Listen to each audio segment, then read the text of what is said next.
Police and prosecutors say it's one of the most troubling teenage deaths they have ever investigated.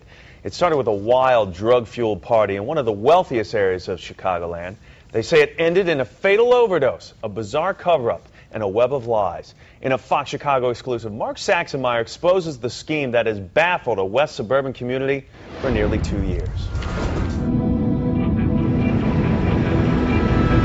On December 15, 2007, 17-year-old Michael York began the day here, inside one of the poshest homes in one of the most exclusive neighborhoods of West suburban St. Charles.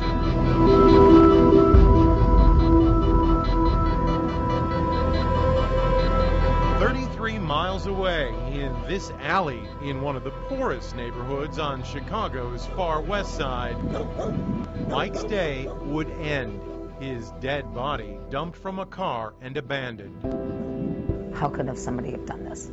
How could another human being do this to another person? It took just a day for police to inform Mike's mother, Kathy Reinert, that her son had been found dead. But half a year would pass before investigators would uncover a single additional lead. Didn't know how he died, didn't know when he died, didn't know how he got put there, none of it. For 6 months, the teenagers and 20-somethings who partied in this mansion with Mike York on the last night of his life would maintain a vow of silence, a vow Kathy Reinert believes they had hoped to keep for life. I think that was their intention. Yeah. Hey, I'm Mark Saxenmeyer with Fox News. Are you with the Parkers? Sort of. The owners of this home were out of town the night of the party. I can't talk. The party their daughter Lindsay threw. The party that Jordan Billick attended, but no one was talking about it. Hey, are you Michael? Yes, I am. The truth began to unfold when, according to police reports, this other party attendee, Michael Mangano, made a startling confession. I know that you were there, but you're not charged or anything. No comment. Mangano confided to a friend that he knew how Mike York had died, and that friend then told Kathy Reinert. It was horrifying for me and devastating.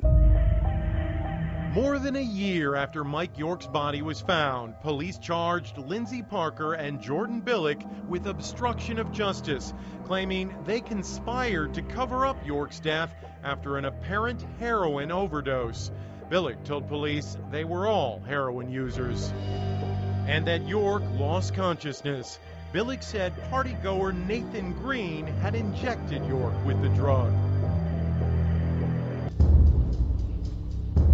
Green has been jailed in connection with York's death since January. This is your seat right here. This is the first interview he's ever granted. Nobody killed this boy. Nobody did it to him. Green says at one point there were more than 100 people at Lindsay Parker's house during a party that lasted several days. Drinking, smoking pot, taking acid, eating Valiums. And during that time, he claims he, Billick, Mangano, Parker, and York all drove back and forth to Chicago's west side to buy heroin from street dealers. Everybody got their own drugs. A seemingly endless party until Mike York wouldn't wake up. How did he look? He was purple. So I was like, well, I don't know what to do, you know. Was he dead? Yeah. Did anyone say we need to call 911? No. Why not? Everybody was scared. I mean, for one, you got a bunch of heroin addicts in the house. You guys don't understand what this addiction does to people. You don't understand how bad it's going on here or the severity of it. Heroin-related arrests and overdoses are at an all-time high in Chicago's suburbs. Police blame the emergence of Mexican drug cartels selling some of the strongest and purest heroin ever seen in the Midwest for as little as $10 a bag. Addiction treatment facilities say they're overwhelmed. It's becoming more of an epidemic, in my opinion. Dr. Abdel Fahmy is medical director of Soft Landing. Leah Minalga is one of his counselors. Her son Justin is a recovering heroin addict. And the problem with heroin is you become so selfish that all you care about is yourself.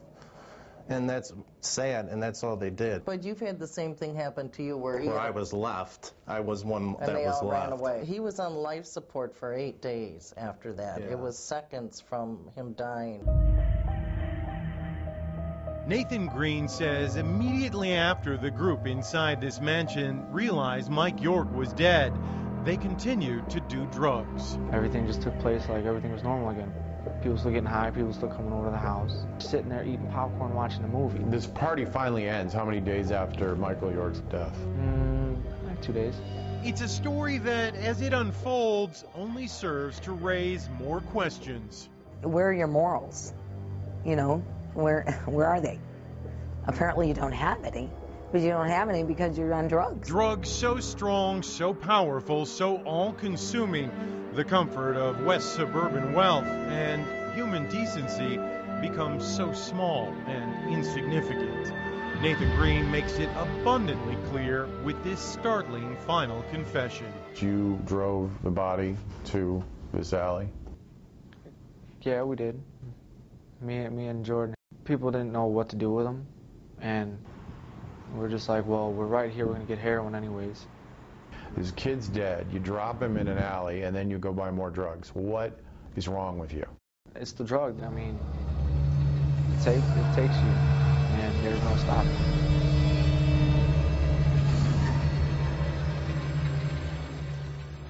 Michael York's mother says her son struggled to overcome heroin for several years. She says he'd been clean for 18 months only to succumb once again to his addiction just weeks before his overdose. She says that Mike simply felt like he never fit in except with his drug-using friends, the same friends who stand accused of dumping him in an alley.